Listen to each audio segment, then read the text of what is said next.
présente, je suis professeur Rosalie Sali-Guélemé, docteur en entrepreneuriat.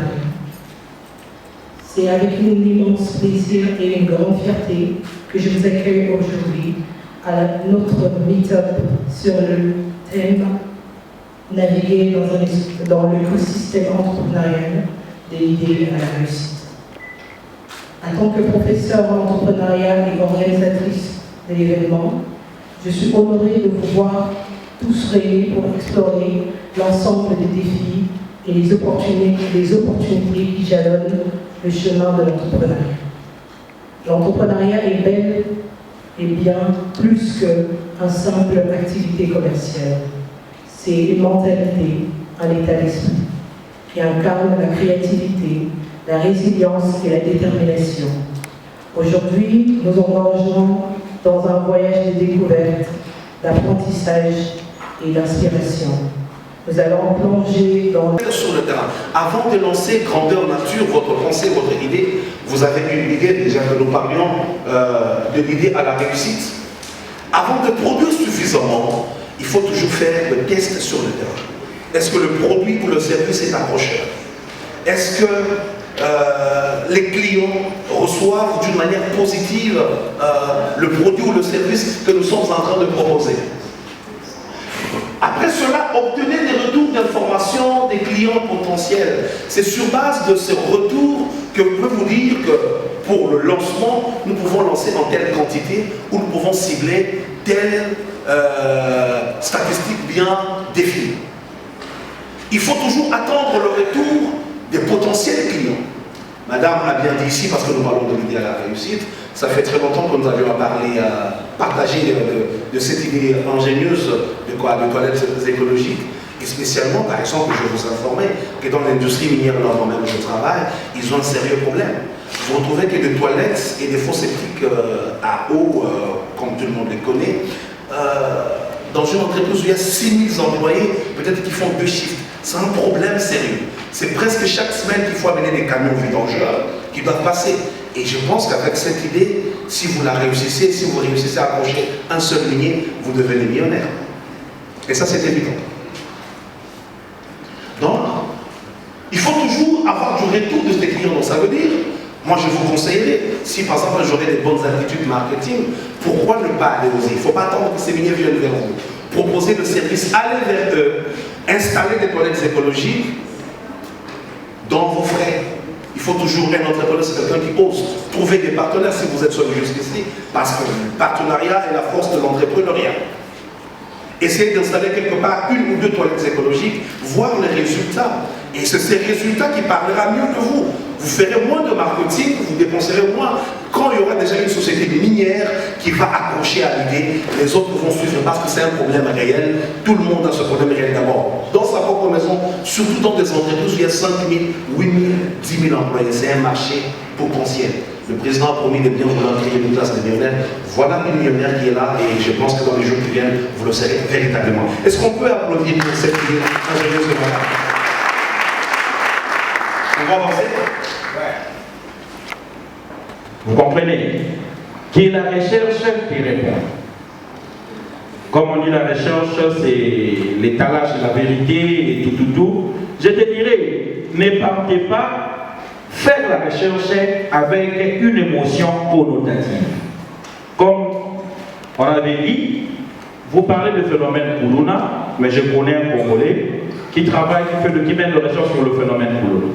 Peut-être, je ne sais pas comment est-ce qu'il va gagner, mais c'est un chercheur, c'est un prêtre. Vous comprenez?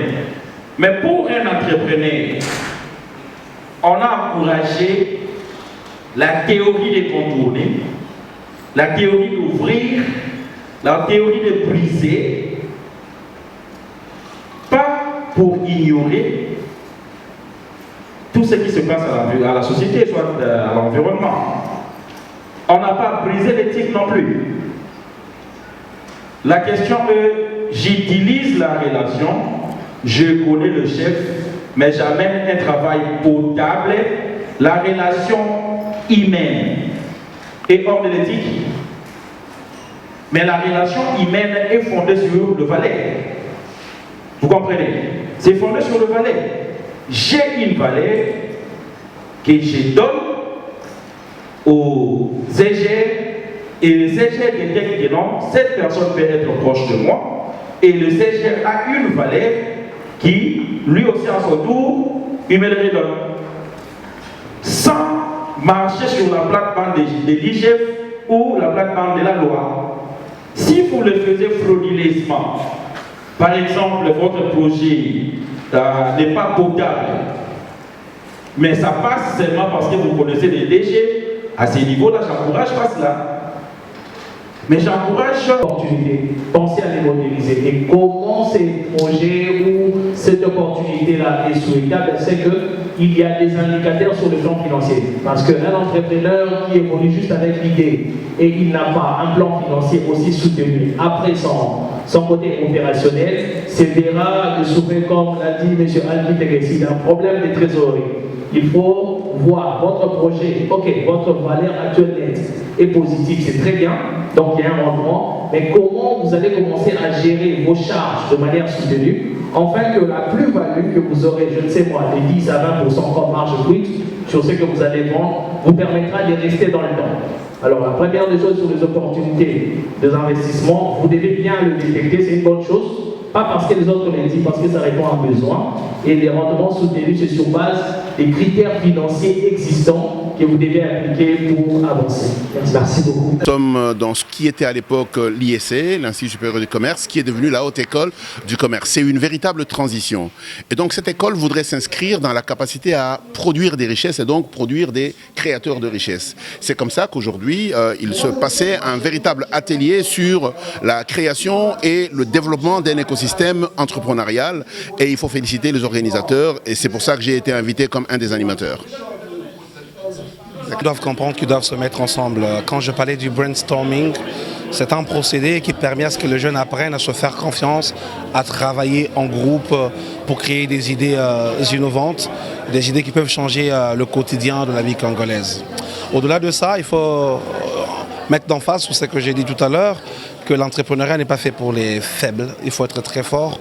On a besoin des champions, des gens qui doivent se battre, qui doivent casser des portes, qui doivent transcender des portes pour réussir. Ils ne se feront jamais offrir quoi la vue sur un plateau doré parce qu'entreprendre nécessite beaucoup de résilience et on encourage les jeunes déjà à l'université. S'ils peuvent déjà commencer à entreprendre, ça donne envie quand ils vont finir les études, ils ne seront pas demandeurs d'emploi, ils seront créateurs d'emploi déjà. Comme je l'ai toujours dit depuis l'investiture, le discours d'investiture du chef de l'État pour son deuxième mandat, qui a bien dit que le gouvernement n'avait pas assez de moyens pour employer plus de monde, qu'il fallait promouvoir l'entrepreneuriat pour la création de plus d'emplois. Donc c'est la responsabilité de tout le monde, la responsabilité de tout Congolais, entreprendre pour donner plus de l'emploi aux jeunes, à ceux qui nous suivent. Voilà ce que je peux dire à ceux qui nous ont suivis.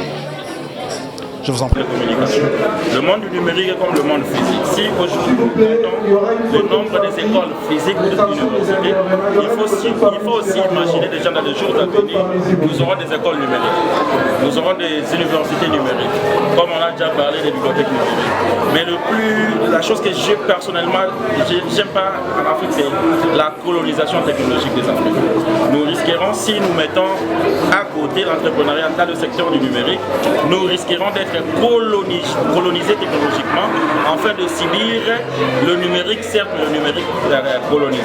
Vous allez voir déjà l'Orange qui est en train de mettre beaucoup de paquets pour le secteur du numérique. Du coup, j'encourage les entrepreneurs, les réfléchisseurs entrepreneurs, parce que dans l'entrepreneuriat, il faut avoir l'idée. Il faut innover, il faut créer. Mais la jeunesse, les étudiants, surtout les femmes, c'est leur mot. C'est pas encore terminé. J'ai vu beaucoup de femmes là-bas, donc j'encourage les femmes parce que mon père me disait une chose, si toi tu as de l'argent, tu peux le manger en dehors de la maison, mais si la maman a de l'argent, l'enfant va manger. J'encourage les femmes d'entreprendre et puis de solliciter l'accompagnement technologique. Merci. Les jeunes entrepreneurs doivent retenir que l'entrepreneuriat doit d'abord répondre sur un besoin. On n'entreprend pas parce qu'on s'est dit qu'on veut être entrepreneur. Il y a un système en République démocratique du Congo, en Afrique actuellement, où la plupart d'entrepreneurs vivent des slogans. Ils vivent « je suis entrepreneur » dans les réseaux sociaux parce qu'on est très bien habillé. Non, l'entrepreneuriat, c'est le fait de répondre à des formes de problématiques, à un besoin. Et aussi, l'entrepreneuriat rime avec l'action. Les jeunes Congolais doivent passer à l'action. Le fait de passer à l'action leur donnera la capacité de se dire que certes, ce n'est pas facile, mais on peut créer de la valeur. Et si on s'y donne à fond, on peut devenir meilleur. Merci beaucoup.